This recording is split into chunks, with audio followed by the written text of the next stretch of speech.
I remember this time when I was at McKinsey Company when I was screening resumes of other military members trying to get in to McKinsey through a program we had, Skill Builder program. And I remember 98% of these resumes, I had no idea what they were doing, what they'd done. I didn't know if they were active or reserve or enlisted or officer, warrant officer, they deployed, they didn't, they were combat, support.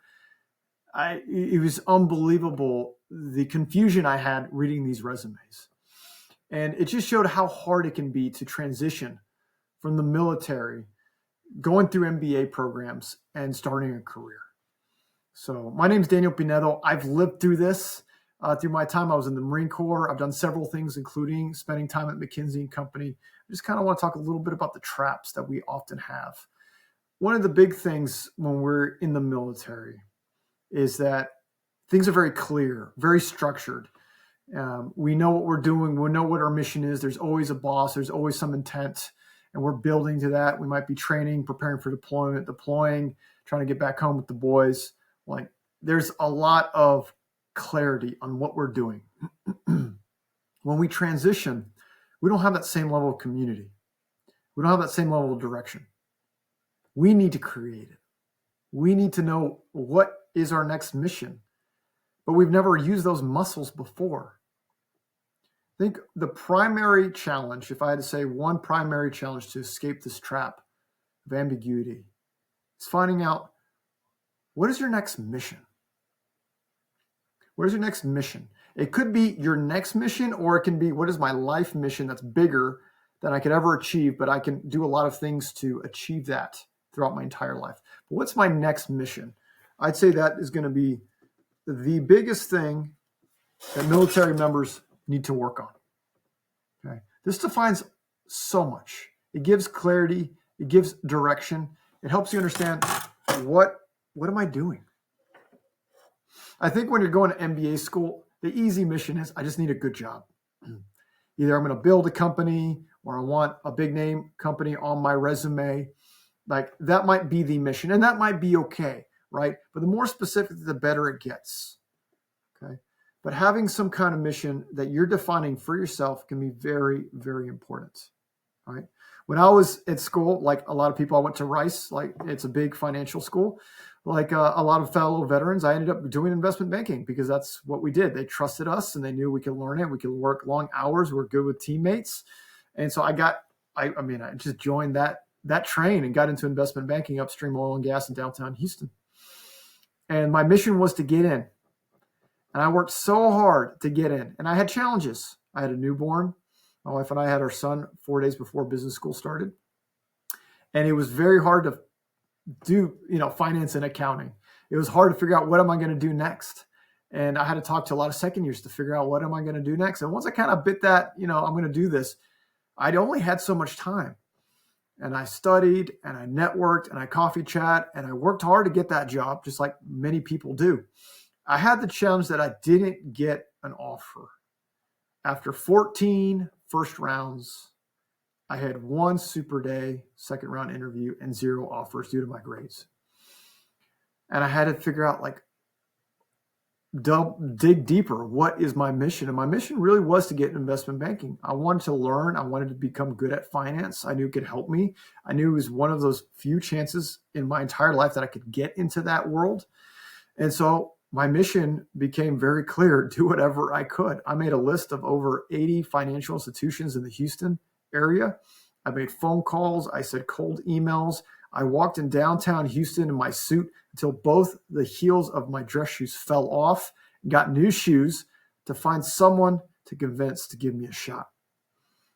And then I finally got that one yes. It took a lot of work. I learned a lot. I got an offer and I turned it down to build a space hardware startup. That's another story. But the mission is very important because it gives you so much energy and focus and purpose. And we're used to it in the military because we're given one until we're not given one. And we have to find some way to define that mission. Again, it could be a temporary thing like mine. It could be just find that first job or that first internship or find some way in investment banking like it was for me. Or developed over time, what is my life mission that's so big, so powerful that I can I can live through that in many different ways, and it gives me a North Star. And I love working with people to try to discover that because there's a lot of power in that. So that's the first thing I would say, really, when I think about these resumes, is the mission, right? Got to develop some kind of mission that it's your task and purpose, but you made it, right? You made it. The next thing I think of is story. You got to build a story, okay? We hear this all the time. What's your story? It's a classic question. Tell me who you are. Tell me your story. Why do you want to apply us? Why now? Why the city? All those type of questions, right? The story is important because there can be many different stories on the same person, but you got to choose a story that's empowering to you, that gets you out of bed, that gets you motivated, and it shows up your gifts. Okay? Just having a story that you pull out on the fly isn't good enough. You're doing a disservice to you, to your future, to your gifts, if you don't make a powerful story on who you are, talk a little bit about the past, about the present, about the future. Right? But creating a powerful story, a laundry list will get lost. You got to tell them the things that are important for them to remember, because if you don't, they're going to come up with something to remember, or they might forget altogether. Right? The military experience is very powerful. You have to find ways to make that story simple, easy to digest, high level. So they walk away, they know that top thing, right? For me, combat Marine officer, spent time in Iraq. Okay, if they remember nothing else, they can remember that. Okay, maybe you were a pilot, maybe you did special forces, maybe you're a nuclear guy. It could be a lot of things you did, logistics. What's the big takeaway that you want them to take away? Tell them. Don't let them guess, right? The story is so important. And I'd really focus on the outcomes, and there's ways to structure, and that's maybe another discussion. But the story is so important to be ready to go and have different stories, different lengths, different topics. They should all align and really support who you are, right? Your mission. And the story is tied to the last thing I want to talk about, and that's understanding your value, okay? You can put military officer, you put military, whatever you want to do if you're enlisted. It's so easy for them just to clump them all in together in one just military bucket. And then you leave them to make the stories around it. Some people like it. Some people don't care for it. Some people think you're a people pleaser. They put whatever story tags they want on it. You got to give them the value. Part of that value is the way you show up. Part of the value is the way you speak. The energy you bring in the room. Okay? But be very clear on the value that you bring. Because I guarantee you, especially if you're going to a place like I tried to, investment banking, they have so many options of so many military officers at so many top schools. It is overwhelming how many options. Now you're just a commodity. You don't want to be a commodity. Bring your value.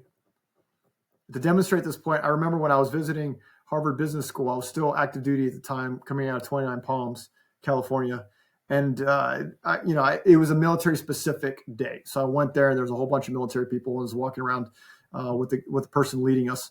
And someone asked them, like, what are they looking for when it comes to military applicants? And it was a very interesting answer. And I'll never forget it. He says, we get so many applications. You might as well not even apply if you didn't go to an academy and you weren't combat related and you didn't serve in combat. Like, it's just, there's so many options. They only have, I think at the time it was like 40 seats a year, the majority in round one. Like, if you don't have those series, you might as not even apply.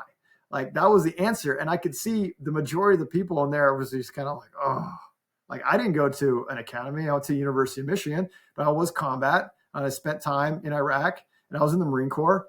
Like, I had a lot of things going for me, but if I wasn't one of those things, like I had a buddy of mine that was a logistic person, I was just like, that's hard to hear. But the point of the story is there's a lot of options. No one's going to give you a job just because you spent time in a cloth. Okay. So you have to create the value. You have to show the value. You got to bring that energy in as you start applying.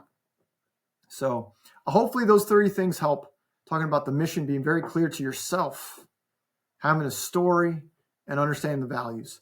If you're trying to make the transition from military, going through MBA to get in business, you're going to have to learn to sell. And the first person you have to sell is yourself. If you cannot sell it to yourself, how are you going to sell it to anyone else? You have to create that. And it's not a muscle we learn in the military, especially in the Marine Corps. Like, we just don't brag.